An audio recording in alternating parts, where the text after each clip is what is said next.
आवडे हे रूप गोजरे सगुण, आवडे हे रूप गोजरे सगुण, पाहता लोचन सुखावले. आता दृष्टी पुढे सचितुर आहे, जो मी तुझ पाहे पांडुरंगा, किंवा जो मी तुझ पाहे वेळोवेळा. लांचावले मन लागलीसे गोडी, ते जीवे न सोडी ऐसे झाले. आता दृष्टी पुढे ऐसा चितुर आहे, जो मी तुझ पाहे पांडुरंगा. तुका म्हणे आम्ही मागावी लढीवाळी, पुरवावी आळी माय बापा. आता दृष्टी पुढे ऐसा चितुर आहे, जो मी तुझ पाहे पांडुरंगा, किंवा जो मी तुझ पाहे वेळोवेळा. महायोग पीठे तटे भीमरथाम, वरम पुंडरीकाय दातुं मुनींद्रैः. समागत्य तिष्ठन्तमानन्दकन्दं, परब्रह्मलिंगं भजे पांडुरंगं. आत्मरूप गणेशु किलिया स्मरण, होय सकल विद्येंचे अधिकरण. तेची वंदो श्रीचरण श्री गुरूंचे, ते नमस्कारोनी आता कृपा भांडवल सोडे. बरी मती माझी पोतडी, करी ज्ञान पद्य जोडी. थोरा माते मनोजवं मारुत तुल्य वेगं, जितेंद्रियं बुद्धिमतां वरिष्ठं. वातात्मजं वानरयुथ मुख्यं, श्रीरामदूतं शरणं प्रपद्ये. लोकाभिरामं रणरंगधीरं, राजीवनेत्रं रघुवंशनाथं. कारुण्यरूपं करुणाकरन्तं, श्रीरामचंद्रं शरणं प्रपद्ये. सरस्वती माते द्यावी मज स्फुरते, हेतो काकुलती तुझ लागे. आपुल्या बाळासी धरी आता हाती, न करी भजती जनामध्ये. पंढरीच्या देवराया,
आवडे हे रूप गोजरे सगुण, पाहता लोचन सुखावले.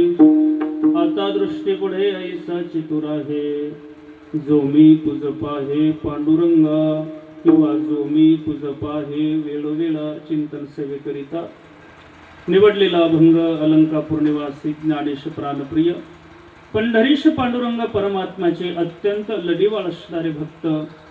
आपल्या संप्रदायाच्या दृष्टिकोनातून विचार केला तर संप्रदायाचं कलस्थान भूषवणारे महान साधू, वैराग्यसे परममूर्ती जगद्गुरु तुकोबऱ्यांचा 4 चरणाचा वंदनीय तुकोबऱ्या भगवंताच्या समोर उभे आहेत आणि आपल्या अंतकरणातील आवड भगवंताला सांगतात एक, आणि दुसरे त्या ठिकाणी या अभंगामध्ये संताची आवड सांगतायत 2. विठ्ठल विठ्ठल विठ्ठल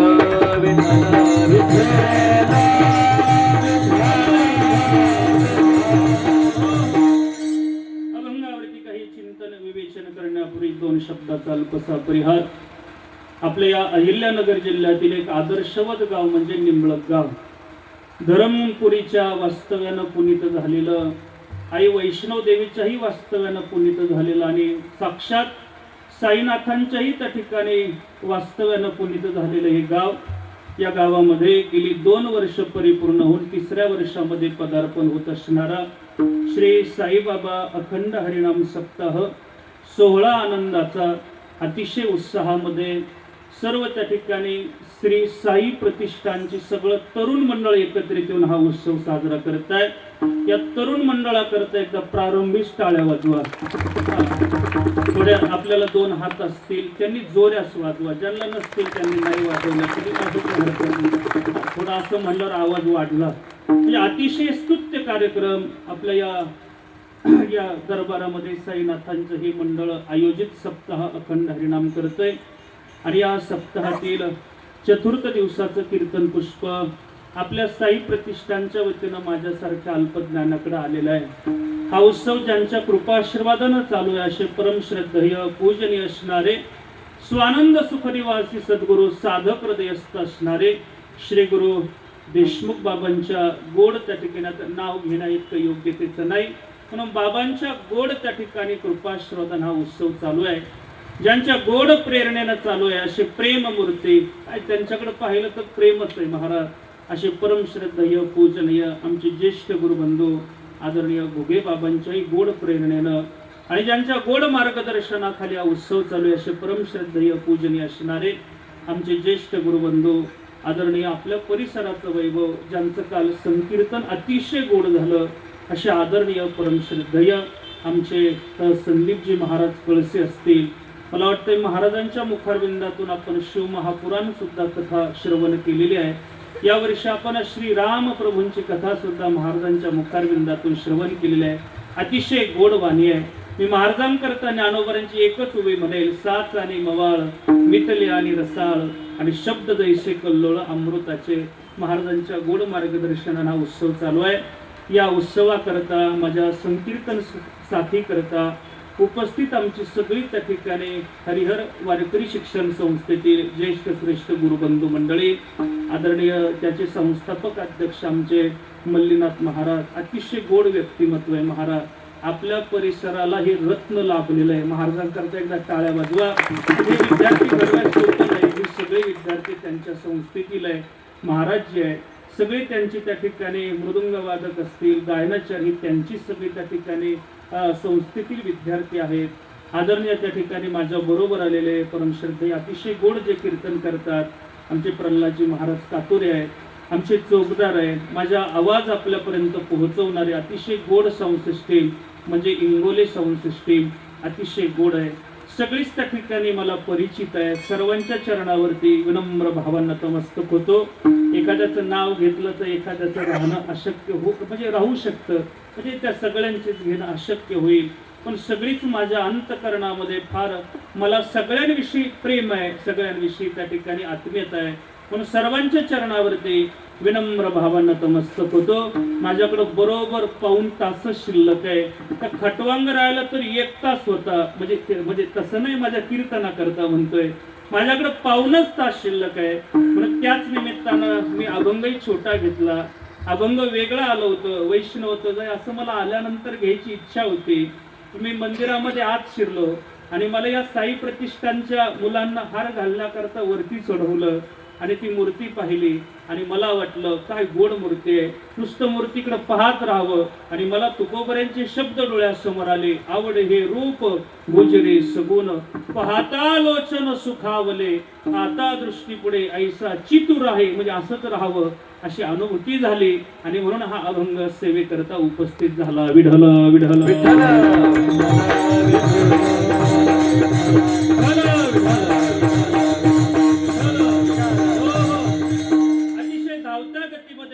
आपण भाव पाहणार आहोत. का वंदनीय तुकोबरे भगवंताच्या समोर उभे आहेत आणि भगवंताला आपल्या अंतकरणातील त्या ठिकाणी काय सांगताय, आपल्या अंतकरणातील आवड सांगताय. मला प्रश्न असा निर्माण करायचा आहे, का हो तुकोबरे तुम्हाला त्या काळामध्ये देव सोडून दुसरं कोणी आवड सांगण्याकरता भेटलं नाही का? भेटलं नाही? किती काही भेटले असतील, मग त्यांना का आवड सांगितली नाही? तुकोबऱ्यांचं अतिशय गोड उत्तर मिळेल आपल्याला. तुकोबऱ्या म्हटले, आवड कोणाला सांगावी, कारण तो योग्यतेचा असावा त्याला असं सांगावी. तर कोणालाही सांगून उपयोग होणार नाही. तुकोबराला वाटलं या समाजामध्ये कोणीच योग्यतेचं नाही, योग्यतेचं असेल तर तो भगवंत आहे, म्हणून त्यालाच आवड सांगितली पाहिजे. बोलून जातो 5000 वर्षापूर्वी जगाच्या मालकानं जे गुह्य तत्वज्ञान आहे ते आपल्या आईलाही सांगितलं नाही, आपल्या बापालाही सांगितलं नाही, बोलू का आपल्या भावालाही सांगितलं नाही, पण ते गुह्य तत्वज्ञान फक्त आणि फक्त अर्जुनाला सांगितलं, कारण देवाला अर्जुनाची योग्यता वाटली. विठ्ठल विठ्ठल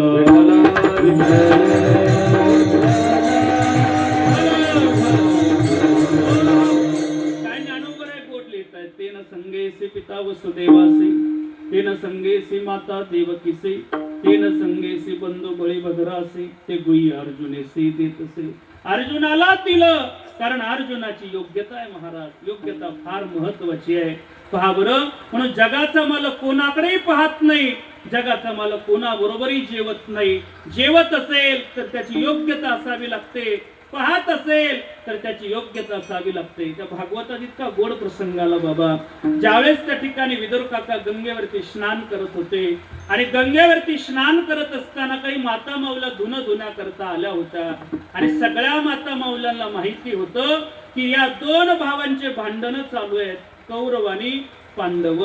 यांचे दोघांचे भांडण मिटवण्याकरता जगाचा मालक उद्या त्या ठिकाणी हस्तिनापूरला येणार आहे हे त्यांना माहिती होतं. मग त्या धुता असताना गप्पा मारत होत्या. मी एक क्षमा मागून बोलू काही काही माता माऊल्या, म्हणजे मी काहीच म्हटलो बरं, काही माता माऊल्या फक्त घरचं धुणं धुत नाही. माझी भाषा काही बदलली का? बरोबर आहे ना? म्हणजे त्या सगळ्या कोणाचं धुणं धुतात, साऱ्या गावचं धुणं धुतात, तसं साऱ्या गावाचं धुणं धुवायला लागल्या.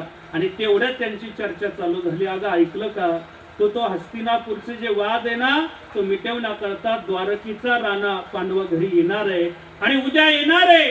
हे स्नान करता करता विदुर काकांनी ऐकलं महाराज. काकांनी ऐकल्याबरोबर इतका आनंद झाला. त्या भागवतामध्ये असं सांगताय 12-13 वर्ष काका त्या भगवंताचं भजन करत होते आणि त्याची प्रतीक्षा करत होते. स्नान करता करता उड्या मारायला लागले. उड्या मारायला लागल्याबरोबर त्या ठिकाणी आता ते वस्त्र तसेच येडे वाकडे त्या ठिकाणी मना घातले आणि पळत पळत आपल्या पर्णकुटीकडे गेले आणि आपल्या पत्नीला सांगू लागले, सुलभा देवींना, अगं तुला माहितीये का, काय जगाचा मालक आहे ना उद्या हस्तिनापूरला येणार आहे. डोळ्यातून गळगळ अश्रू व्हायला लागले. जगाचा मालक येणार आहे एवढं म्हटल्याबरोबर का बरं महाराज त्यांनी इतकं भजन केलं होतं. किती भजन केलं होतं, काय भजन असेल महाराज. 12-13 वर्ष त्यांनी आहे ना चूल सुद्धा पेटवली नव्हती सर. का बरं? कारण चूल पेटवल्यानंतर स्वयंपाक करावा लागेल, स्वयंपाक केल्यानंतर जेवण करावं लागेल, हा इतका वेळ वायाला जाईल. तेवढा वेळ सुद्धा त्यांनी वायाला घातला नाही. तुकोबरे याच अर्थी बोलताय म्हणजे आम्ही भजन त्या ठिकाणी इतकं करतोय की आमचा फक्त वेळ कोणता वायाला जातोय, फक्त शिंक जाबळी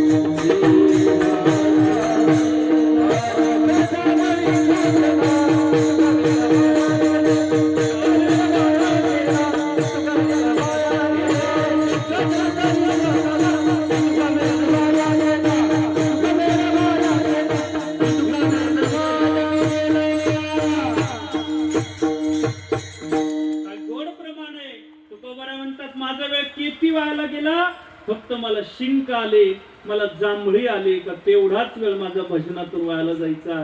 तसंच सुलभा देवींचं आणि विदुर काकांचं मत होतं, आपला स्वयंपाक करायला गेला का तो वेळ व्हायला जाईल. महाराज त्यांनी झाडाचा पाला खावा, कंदमुळं खावी आणि भजन करावं, इतकं भजन करत होते. काकांनी सांगितल्या बरोबर डोळ्यातून गळगळ अश्रू व्हायला लागले आणि सहज प्रश्न विचारला, का हो ज्याचं आपण एवढं भजन केलंय तो जगाचा मालक उद्या आपल्या घरी येईल का? सहज विचारावं आणि काकांना आत्मविश्वासानं सांगावं, का येऊ नये. ज्याच्या करता एवढी सेवा केली त्याला यावंच लागेल असं सहज म्हणावं महाराज. आणि रात्रभर डोळ्याला डोळा नाही, फक्त भगवंत येणारे एवढी उत्कंठा लागलेली आहे. आणि एवढी उत्कंठा लागल्याबरोबर त्या ठिकाणी आता सकाळ होते, ब्रह्म मुहूर्त होतोय. आणि ब्रह्म मुहूर्तावरती आता हे उठावे, म्हणजे झोपच नाही, पण आता तिथून पर्णकुटीतून निघावे, स्नान करावं. ज्या मार्गाने भगवंत येणारे त्या मार्गावरती उभे राहावे.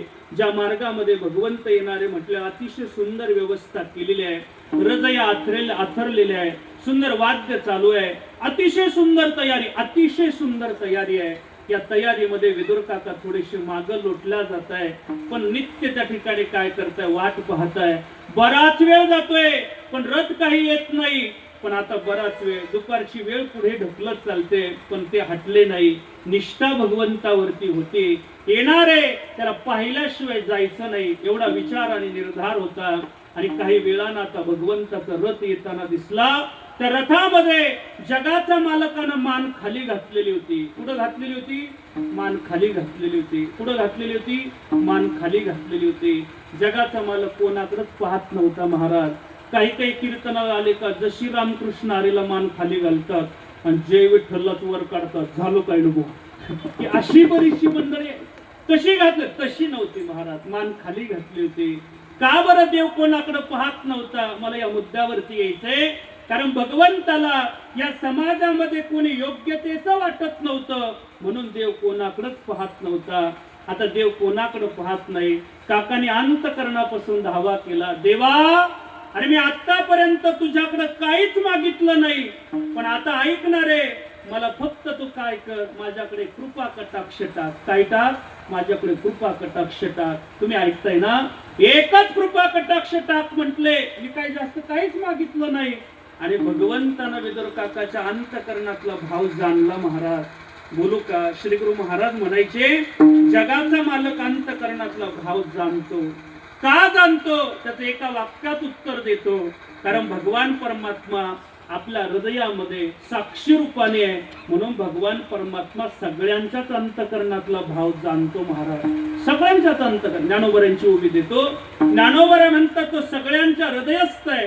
तैसा हृदयामध्ये मी रामू, असता सर्व सुखाचा अरामू, का भ्रांतासी कामो विषयावरी विढाल.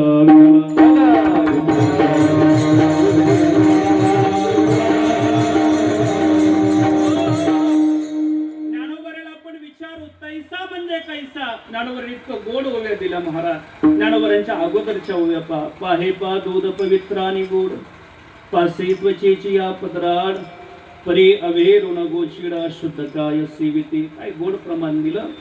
ज्ञानोबा म्हणतात दूध पाहिलं का? दूध कोणतं? गावरान गाईचं. ते अतिशय गोड आणि पवित्र आहे. काही काही वस्तू गोड असतात पण पवित्र अजिबात नसतात. चहा गोड आहे पण पवित्र अजिबात नाही. काही वस्तू अतिशय पवित्र आहेत पण गोड अजिबात नाही. कोणत्या वस्तू? मला वाटते गोमूत्र पवित्र आहे पण गोड अजिबात नाही. आणि काही वस्तू त्या ठिकाणी गोडही नाही आणि पवित्रही नाही. कोणत्या वस्तू? म्हणताय मदिरा नावाची वस्तू गोडही नाही. आता जे घेतात त्यांना कळेल गोडही नाही. आता आपल्याला काय त्याचा संबंधच येत नाही. फक्त लांबून एखादा पीत असताना लांबून पहा, खरंच पहा. म्हणजे आपल्याला प्रॅक्टिकली कळालं पाहिजे. म्हणजे अनुभवानं, म्हणजे लांबून पहा. घेऊ नका बरं, पण लांबून पहा. ते घेणारं इतकं तोंड वाकडं करतं. या तोंड वाकडं करत असताना असा विचार करा की ते गोडही नाही आणि पवित्रही नाही महाराज, अजिबात पवित्र नाही. ज्ञानोबरांनी याकरता किती गोड ओवे खर्च केली पहा. म्हणजे काही जण काशीला आले. काशीला आल्यानंतर महाराजांनी सांगितलं पहा आता ही गंगा आहे, गंगेमध्ये आपल्याला सगळ्याला स्नान करायचंय. ऐका, जर नकळत आपल्याकडून एखादं पाप घडलं असेल तरी गंगा पापाचं काय करते? क्षालन करते, पाप निवृत्त होतं. सगळ्यांनी ऐकलं आणि गंगेमध्ये स्नान करता निघाले. अजून ऐका, आपण जर तीर्थामध्ये स्नान करता जात असेल तर काही नियम बाळगा. आपण चंद्रभागेत जरी जात असाल, हे तीर्थ आहे महाराज, काय नियम बाळगा. एखादा साधक पहा बरं त्या ठिकाणी गंगेमध्ये तीर्थामध्ये जात असेल तर काही नियम आपल्या अंतकरणात बांधले पाहिजे. पहिला नियम आहे त्या तीर्थामध्ये अतिशय प्रेमानं गेलं पाहिजे, फार प्रेमानं. काही काही पाणी पाहिलं का नुसतं धबाधबा ते काय उड्या मारीतच निघतात. फार प्रेमानं गेलं पाहिजे. काय गोड सांगितलंय, मला एखादं बाळ आपल्या आईच्या कुशीमध्ये जात असताना किती प्रेमानं जातं महाराज, तेवढं प्रेमानं तीर्थात गेलं पाहिजे. आणि दुसरा भाव सांगताय, मला तीर्थात गेलं तर आपण डुबकी मारली पाहिजे, एक अर्धा मिनिट होईना डुबकी मारली पाहिजे. का बरं? जे आपलं पाप आहे ना ते हलकं राहतं, ते पाप वरती तरंगतं आणि पुढे त्या तीर्थाच्या प्रवाहानं पुढे निघून जातो. काय जर नुसती अशी येत असले तर पुन्हा पाप आपल्या डोक्यात येईल. थोड्या वेळ डुबकी मारत जा, डुबकी मारली रे ना मारली, हलकं पाप राहतं ते वरती येईल, प्रवाहानं ते पाप पुढे निघून जाईल आणि आपण काय हो, पाप निवृत्त हो, आपलं पाप सगळं निघून जाईल आणि मग आपण पुन्हा पाप करायला बरे का. आता किती मोकळे म्हणतायत, आता मोकळे कुठं, निवृत्त झालं पुन्हा करायला करता, हे असंच आहे महाराज, मोकळे झाले पुन्हा पाप करायला जा. आता ऐका, म्हणजे आता निवृत्त होता, त्या गंगेमध्ये त्यानं स्नान केलं. स्नान केल्यानंतर महाराजांचं ऐकलं होतं की तीर्थात स्नान केलं की पापाची निवृत्ती होते. त्यानं विचार केला, आता आपल्या घरची काही आली नाही, आपण घरच्यांकरता तीर्थ नेलं पाहिजे. काही भांड सापडलं नाही म्हणून थोडा लांब गेला आणि काचाची बाटली सापडली. ती बाटली त्यानं घेतली ना, अशी उलटी केली, त्याच्यावर लिहिलेलं होतं देशी दारू. त्याला वाटले देशी दारूची पण काय करायचं, म्हणले आपल्याला तीर्थ न्यायचे. त्यानं ते लेबल काढलं, तीर्थात आला, चांगली धुतली महाराज, बराच वेळ धुतली. धुतल्यानंतर तीर्थ आणलं. आता ज्ञानोबरायांकडे चला, जर आता मदिरेच्या भांडामध्ये तीर्थ आणत असाल तर आता ते तीर्थ राहील का? ज्ञानोबराय म्हणले राहणारच नाही. का गंगोदक जरी झाले, मध्य भांडे आले, ते घेऊ नये काही केले. विचारी पा, काय ज्ञानोबरायांची गोड भाषा आहे. ज्ञानोबराय म्हणले, जर मदिरेच्या भांड्यामध्ये जर तीर्थ येत असेल तर ते तीर्थ राहत नाही, एवढी मदिरा अपवित्र आहे. तुम्ही ऐकताय ना, एवढी मदिरा अपवित्र आहे. पण घेतल्याशिवाय राहू नका बाबा, एकदा अहो घेऊ नका महाराज, जे घेत असतील. खरंच आहे, हा तरुण मंडळाला सप्ताह याच्यातून एवढाच संदेश घ्या. कबीर महाराज इतके गोड बोलले महाराज, दारू गांजा मत पियान अकल गुम हो जाती है, अपने कमर का दाम खर्च कर मुख में मक्खी आती है. चला मला पुढे जायचंय, पण ऐका, जर गोड आणि पवित्र काय असेल तर ज्ञानोबा म्हणतात दूध गोड आणि पवित्र आहे. त्या गाईच्या काशेमध्ये ते अतिशय पवित्र आणि गोड दूध राहतं. त्या काशेलाच बाहेरून त्या ठिकाणी काही गोचिड नावाचा कीटक चिकटलेला राहतो. जर त्याला आता ते दूध प्यायचं असेल तर कुठं जावं लागेल? कुठं जायची गरज नाही, फक्त त्या त्वचेला छेदन करायचं, दूध प्यायचं. छेदन केलं की दूध प्राशन होतं महाराज. पण ते गोचिड आता इतक्या जवळ दूध आहे पण ते पित नाही, इतक्या जवळ आहे. तसा भगवंत एवढा जवळ आहे, फार जवळ आहे महाराज, फार जवळ आहे, एवढा जवळ आहे. फक्त छेदन करायचं आणि प्राशन करायचं. मी बोलू का? आता आपल्या तरुण मंडळानं साई प्रतिष्ठाननं किती सुंदर उत्सव साजरा केलाय, तो किती पवित्र आणि गोड आहे. पण काही काही गोचिड, माझी भाषा कळते ना, मी ज्ञानोबरांच्या भाषेशिवाय बाहेर बोलत नाही. ऐका ना, किती गोड आहे पण तरी येत नाही आणि मला वाटते रक्तच प्राशन करताय. तसं एवढा भगवंत जवळ आहे. का कमलकंदा आणि दरदुरी नांद नौकेची घरी परी पराग सेवेची भ्रमी रे चिखलोची उरे. ज्ञानोबरांच्या ओव्या फार आहे. तसा ज्ञानोबरा म्हणतात तसा भगवंत फार जवळ आहे, तो आताच आहे. हरिपाठामध्ये सुद्धा त्या ठिकाणी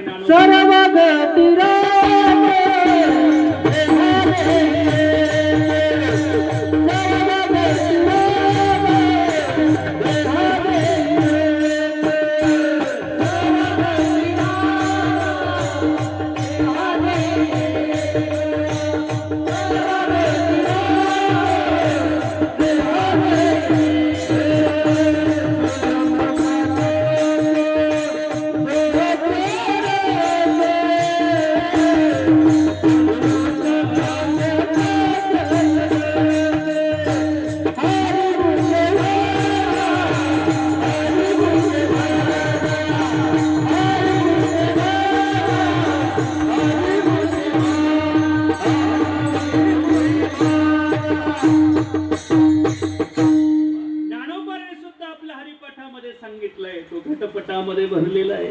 सर्व घटी राम देहादेही एक, सूर्यप्रकाशक सहस रश्मी. म्हणून तो भगवान परमात्मा साक्षी रूपाने अंतकरणात आहे, म्हणून त्याला सगळं कळतं. भगवंताने विदुर काकाच्या अंतकरणातला भाव जाणला कारण साक्षी रूपाने आत आहे म्हणून जाणला. आता काय फार प्रमाणे 15व्या अध्याय पहा. ममै वंशो जीव लोके जीवभूत सनातन मनषष्टानी इंद्रियानी प्रकृतिस्थानी कर्षती. किंवा पुढे पुढे त्याला काय गोड बोलताय. सर्वस्यचाहम हृदय सन्निविष्टो मतस्मृती ज्ञान मपोहनंच वेदेश सर्वेरहमेव वेद्यो वेदांत कृद्वेद विदेहचाहम. सगळ्यांच्या घटपटामध्ये तो साक्षी रूपाने आहे. कळालं आणि भगवान परमात्म्याने वरती मान केली. काकांना आवाज दिला, काका इकडे या. काका जवळ आले. जवळ आल्यानंतर भगवान परमात्म्याशी संवाद आहे. भगवान परमात्मा बोलताय, काका बरं आहे ना? बोले हो. काका मी तुमच्याकडे जेवणा करता येणार आहे. कालच भाव प्रगट केला होता, आज देव येणार आहे. फार आनंद झाला. चला मला पुढे बोलायचंय, दृष्टांत थांबवायचा आहे. जगाच्या मालकाला इतके लोक होते पण त्याच्यापैकी फक्त कोणाबरोबर बोलले? काकांबरोबर. का बरं? काकांची योग्यता. जेवण केलं काकांबरोबर, म्हणजे तिथे घरी केलं, फक्त काकांची योग्यता. अजून ऐका, म्हणून योग्यता असल्याशिवाय परमार्थामध्ये आपल्या अंतकरणातलं काही कोणाला सांगत नाही. त्याची योग्यता फार महत्वाची आहे.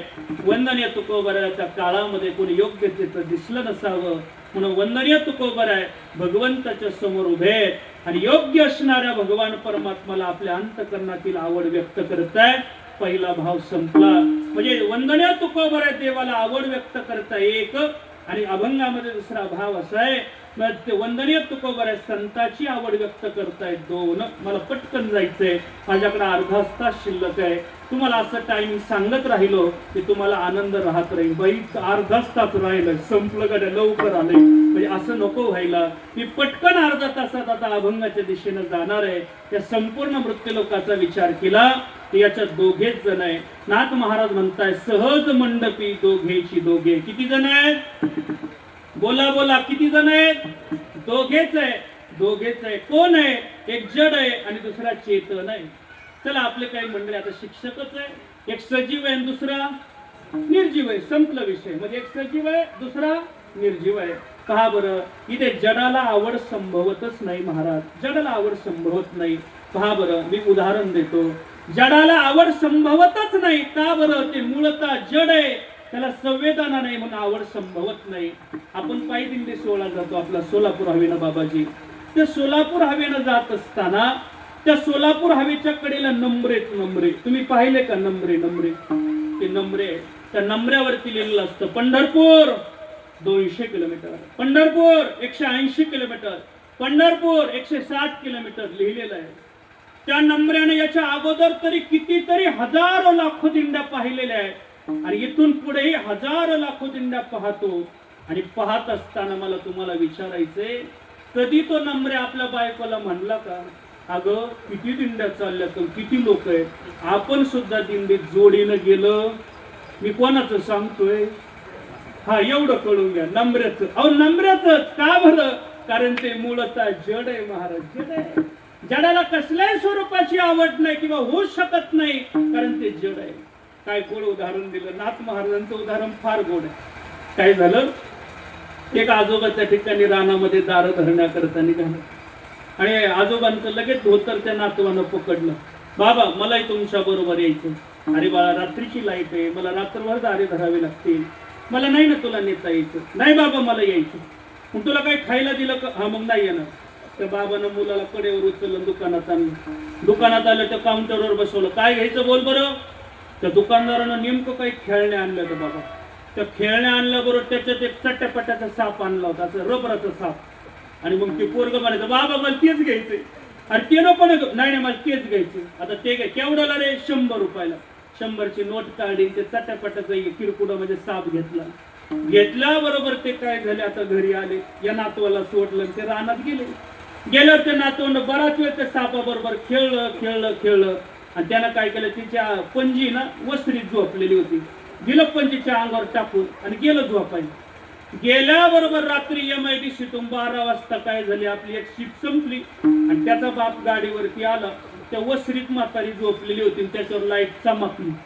चमकल्या बरोबर ती चट्ट्यापट्ट्याचं किरकुड त्याला दिसलं. ओय लय मोठा साप आहे गाडी. त्यानं लगेच आरडाओरडा चालू केला. ए म्हातारीच्या अंगावर लय मोठा साप आहे, या रे गोळा. सारं घर गोळा केलं महाराज. सरे सरे गावातले बरेच गोळा केले, त्या गल्लीतले गोळा झाले. गोळा झाल्याबरोबर तेवढ्यामध्ये आता तो म्हणायला लागला, आता काय केलं पाहिजे, आता या म्हातारीच्या अंगावर साप बाजूला केला पाहिजे आणि मग मारला पाहिजे. जर म्हातारीच्या अंगावर मारला तर हा म्हणजे म्हातारी मरत. मग आधी काय केलं पाहिजे, तो बाजूला घेतला पाहिजे. बाजूला घेतला पाहिजे म्हटलं ते म्हणजे आता कसा घ्यायचा, गावातले ढोलवाले बोला रे, गावातले सगळे ढोल ताशावाले बोलवले आणि मग लांबूनच ते तडम ताशा चालू झाला. बरं झालं म्हातारी बैरी होती, नाही तर उठून तीच पळाली असती. आता ते म्हातारीला काय ते तडम ताशा चालू झालं, तिला काय ती आपली झोपलेली. पण आता काही केलं त्या ठिकाणी या आवाजानं काय झालं, त्याचा लहान भाऊ जागा झालेला, ते बाहेर आलो. मला काय जातं काय चाललं, ते म्हणलं बघ ना ते म्हातारीच्या अंगावर किती मोठं किरकोळ आहे. अरे मग तुला कळतं का, तुला म्हणत होतं शाळेत जा, मधल्या सुट्टीतून पळून येत जाऊ नको, तुला काही कळतं का. म्हणजे काय झालं, अरे सापाला कुठं कान राहतात का, किती वाजलं म्हणजे त्याला कळून. हा राव मला कुठे माहिती होतं. मग म्हणजे आता काठे आणा, असं लांब लांब काठे आणलं. काठे आणून आता काय करायचं होतं, म्हातारीच्या अंगावर साप बाजूला करायचं होतं. एकदम पुढं आलं, हळूच काठी लावायला लागलं. म्हातारीच्या श्वासानं ते किरकुडं हल्लं, मोठे बाजूला रे हालत आहे. आता ते काय करत, त्यांचं चालली गंमत आणि तिथून नाथ महाराज चालले होते. नाथ महाराजांनी हे सगळं प्रकार पाहिला बरोबर विचारलं, अरे चाललंय काय, म्हणजे बाबा बघा ना ते किरकुड. आणि बाबांनी निरखून पाहिलं आणि बाबांच्या मुखातून शब्द गेले, हे किरडू जरी कापडाचे, हे किरडू जरी रबराचे, हे किरडू जरी कापसाचे. ज्ञानोबरांची याच अर्थाची उभी येते महाराज. म्हणजे ते किरडू कापडाचं आहे, रबराचं आहे आणि ते कशाचं आहे, कापसाचं आहे. म्हणजे मूळतः काय, जड आहे. जे जड आहे महाराज त्याला संवेदना नसतात, म्हणून आवड संभवत नाही. म्हणून जडाची आवड आपल्याला इथे विषय घ्यायचा नाही. मग आवड सजीवाची म्हणजे जीवाची. जीवामध्ये त्या ठिकाणी जड आणि जीव, जीवामध्ये 3 प्रकार शास्त्रकारांनी केले, तसे 4 आहे. ब्रह्म पण आहे, पण ब्रह्म हे उपाधी रहित आहे, म्हणून त्याला आवड संभवत नाही. मग आपल्याला 3 जणांच्या आवडी पाहायच्या, एक देवाची आवड, एक जीवाची आवड आणि एक संताची आवड. पटपट पाहायच्या. आता माझ्याकडे फक्त 25 मिनिटं राहिले, 5 मिनिटं गेले राव, आता 25च राहिले. आता ऐका, आता 3 आवडी पाहायच्या. पहिली आवड देवाची आवड. काय आवडतं देवाला, आपण चला पैठणला जाऊ, नाथ महाराजांना विचारू, तुम्हाला नेमकं काय, तुम्ही त्या सांगा ना, देवाला नेमकं आवडतं काय. नाथ महाराज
देवाला काय आवडतंय. नाथ महाराजांनी सगळी देवाची आवड सांगितली. आवडे देवासी तो ऐका प्रकार, नामाचा उच्चार रात्रंदिवस. जो रात्रंदिवस नामाचा उच्चार करतो ना, तो देवाला आवडतो. अजून कोण आवडतं, तुळशी माळ गळा, गोपीचंद्र टिळा, हृदय कळवळा वैष्णवांचा. ज्याच्या गळ्यामध्ये तुळशीची माळ आहे, गोपीचंदनाचा टिळा लावतोय, तो देवाला आवडतो.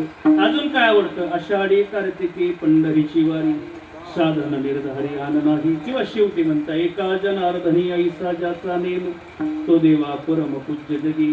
जो एवढं सगळं करतो तो देवाला आवडतो. मग हे सगळं करतो कोण, नामाचा उच्चार रात्रंदिवस करतो कोण, भक्त करतो. गळ्यामध्ये तुळशीची माळ, गोपीचंदनाची लावतो कोण, भक्त लावतो. परत आषाढी कार्तिकीची वारी नेमकं करतो कोण, भक्त करतो. हे सगळं नियमाने कोण करतो, तो भक्त करतो. म्हणून देवाला जर काय आवडत असेल तर भक्त आवडतो. तुम्ही ऐकताय ना, देवाला कोण आवडतं, भक्त आवडतो. देवाला कोण आवडतो, भक्त. चला 12व्या अध्यायामध्ये, 12व्या अध्यायामध्ये सांगतायत, भगवान परमात्मा म्हणतायत, मला आहे ना, मला भक्तच आवडतो. यो मद भक्त समे प्रिय. मला ते 14व्या श्लोकापासून 19व्या श्लोकापर्यंत सगळं त्या ठिकाणी काय केलंय, भक्ताचं वर्णन भगवंतानी केलंय. आणि हा मला काय होतोय, भक्त आवडतोय. यो मद भक्त समे प्रिय, मला सगळ्यात जास्त जर काय आवडत असेल तर भक्त आवडतोय. मला एक तुम्हाला प्रश्न विचारायचा आहे. तुम्ही ऐकताय ना, सगळे डोळे झाकून ऐकताय ना? हा हा, डोळे उघडून ऐकताय. हा, म्हणजे काय नाही, झाकले तरी चालेल, फक्त कान उघडे ठेवा. बरोबर ना? काय डोळ्याचं मला काय, फक्त कान उघडे पाहिजे. आता ऐका, आता ऐका. आपण पंढरपूरला जातो. पंढरपूरला कशाचं मंदिर आहे बरं? बोला बोला, पटपट बोला. कोणाचं? कोण म्हणलं? खंडोबाचं. हा, कशाचं आहे? पांडुरंगा. मोठ्याने बोला ना, मला थोडं ऐकायला कमी येतंय. काय, कशाचं आहे? पांडुरंगाचं. वा वा, बरोबर. आता मला तुम्हाला विचारायचं, आपण दिंडीमध्ये जात असताना सगळ्यात जास्त भजन पांडुरंगाचं म्हणतो का ज्ञानोबा तुकोबाऱ्याचं म्हणतो? खरं बोलायचं.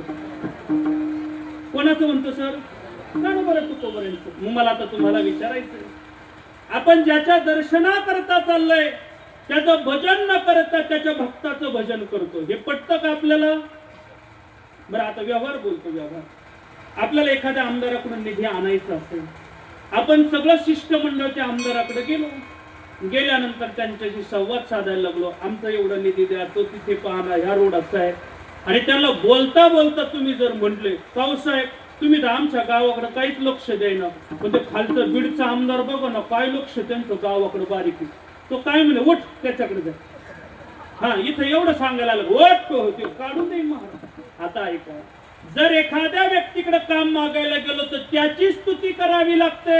हा व्यवहार आहे. आणि जर आपण पंढरपूरला दर्शना करता निघालोय, त्याचं भजन न करता त्याच्या भक्ताचं, हे काय उलट काय गणित आहे? हे काय चुकतंय का आपलं? अजिबात चुकत नाही महाराज. मग का असं करतोय? काय गोड ज्ञानोबऱ्यांची उभे आहे. ज्ञानोबऱ्या म्हणले, देवाला त्याचं भजन केलं की आवडेल का नाही माहित नाही महाराज. त्याचं भजन केलं का आवडेल की नाही माहित नाही, पण त्याच्या भक्ताचं भजन केलं की तो प्राणापेक्षा जास्त आवडतो.